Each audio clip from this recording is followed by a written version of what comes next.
మళ్ళీ అంటించాడా స్టిక్కర్? ప్రతి ఒక్కరు రావడం ఇదిగో మా డిష్ పెట్టించుకోండి, మా నెట్ పెట్టించుకోండి అని ఇలా స్టిక్కర్లు గేట్ కి అంటించి పోవడం. అవి పీకలేక మా చేతులు ఎంత నొప్పి వస్తున్నాయి తెలుసా?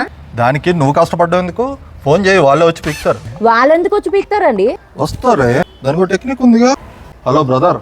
హలో, ఇక్కడ గేట్ మీద మీ నెంబర్ ఉంది. ఆ నంబర్ నాదే అండి. అదే నెట్ పెడతారంట కదా, వస్తారా? సరే వస్తున్నానండి. వస్తున్నాడు. వస్తాడంటావా? చూడు, ఏ కనెక్షన్ కావాలండి? 599, 699, 999. కనెక్షన్ సంగతి తర్వాత గానీ ముందు అంటించిన స్టిక్కర్ పీక్కెళ్ళి. మరి లేకపోతే మీ ఇష్టానికి వచ్చేసి గోడకి పోస్టర్లోను గేట్లకి స్టిక్కర్లు అంటించేస్తాం అంటే ఇవన్నీ మేము పీక్కుంటూ శుభ్రం చేసుకుంటాం అనుకుంటున్నారా? స్టిక్కర్ పిక్కుతాను కానీ పెయింట్ ఉడితే పెద్ద గొడవ చేసినట్టు ఉంది. ఇప్పుడు అర్థమైందా మా పాటలేంటో?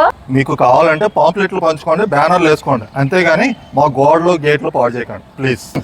ఇలాగే అందరూ ఫోన్ చేసి గేట్ మీద స్టిక్కర్ పిక్కు అంటే ఆ పరిస్థితి